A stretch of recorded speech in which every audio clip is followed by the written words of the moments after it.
Vamos começar falando sobre o tecido cartilaginoso. Ele é constituído por dois tipos de células e uma matriz. Os condroblastos são células precursoras do condrócito.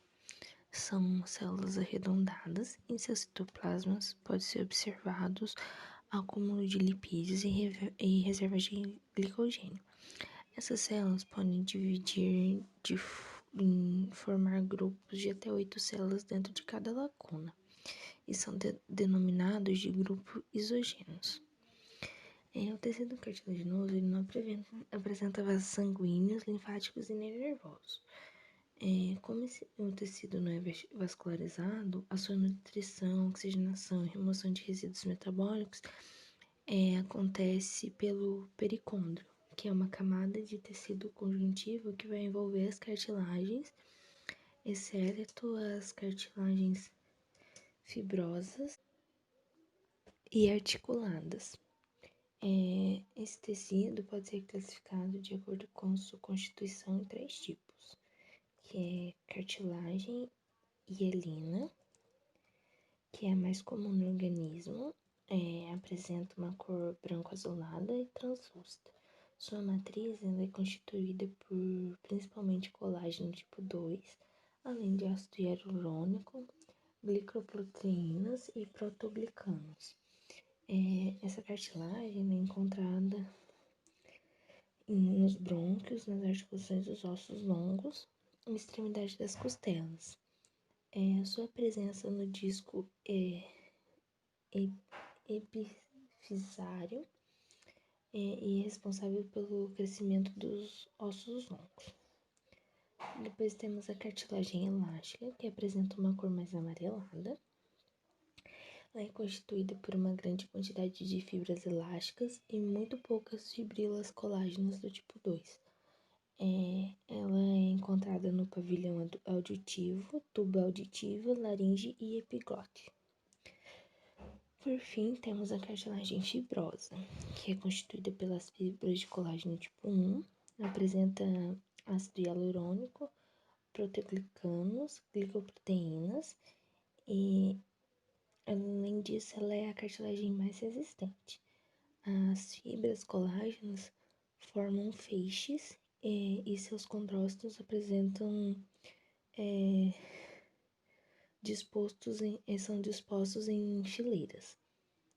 Diferente das cartilagens anteriores, essa não apresenta pericôndrio, assim a sua nutrição ocorre por meio de tecido conjuntivo denso, no qual ela está ligada. A cartilagem fibrosa pode ser encontrada em pontos de inserção entre tendões e ligamentos nos ossos, na sínfise púbica e nos discos intervertebrais, desculpa.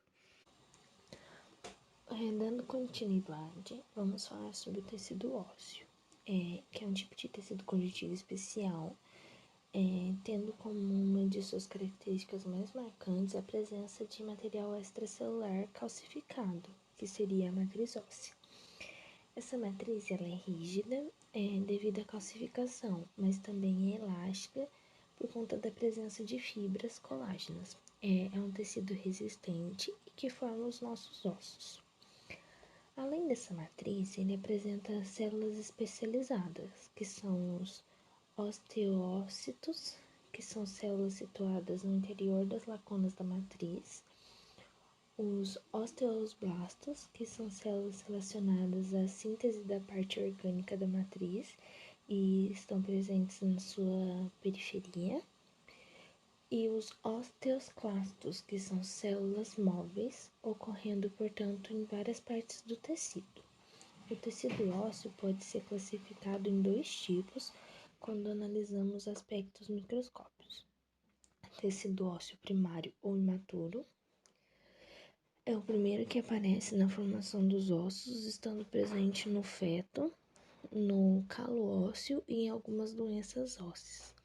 Possui fibras colágenas que são organizadas em várias direções e tem uma quantidade menor de minerais comparado ao tecido secundário.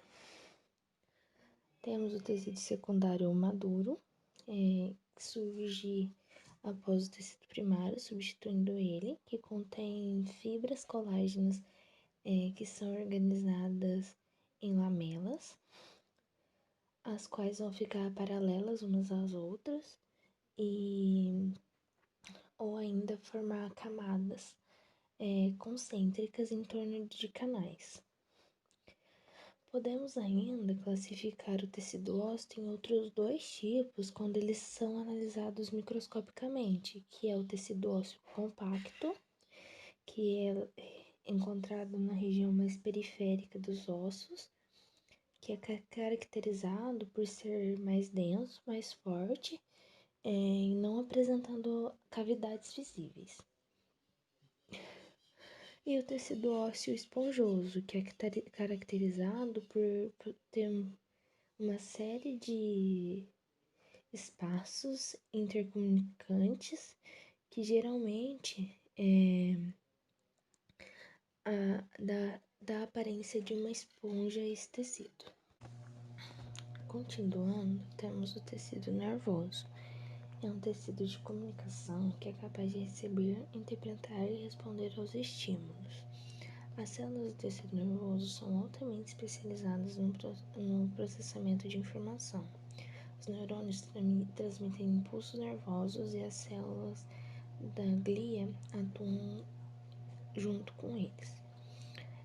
O tecido nervoso tem a função de fazer as comunicações entre os órgãos do corpo e o meio externo. Tudo o que acontece de uma forma muito rápida. Através dos neurônios, o sistema nervoso recebe estímulos, decodifica as mensagens e elabora uma resposta. Os neurônios transmitem informações através de medidores químicos, que são os neurotransmissores de impulsos elétricos. No cérebro e cerebelo, que compõem o encéfalo, os corpos celulares dos neurônios se concentram na região mais externa, que é o córtex, formando a substância cinzenta.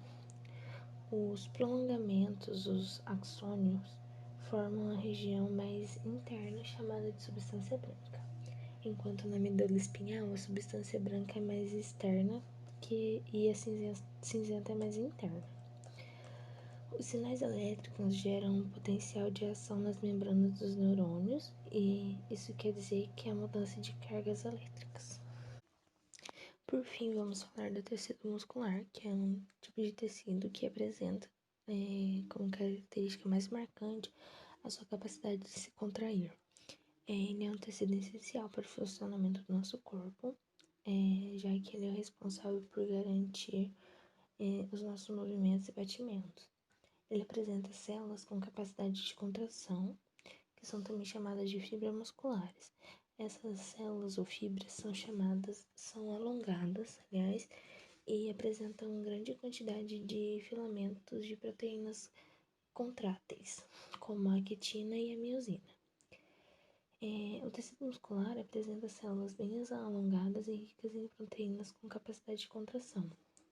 Ele é importante justamente por conta dessa sua capacidade de se contrair, extensibilidade, elasticidade e excitabilidade. O tecido muscular desempenha um papel importantíssimo no nosso corpo e é devido à presença dele que conseguimos, por exemplo, movimentar nosso corpo, garantir os batimentos cardíacos, permitir a movimentação de várias substâncias como sangue ou alimento, garantir a estabilização do corpo e a manutenção da postura, permitir que alguns órgãos aumentem seu tamanho e depois volte ao seu tamanho original, produzir calor, aquecer nosso corpo pela sua contração.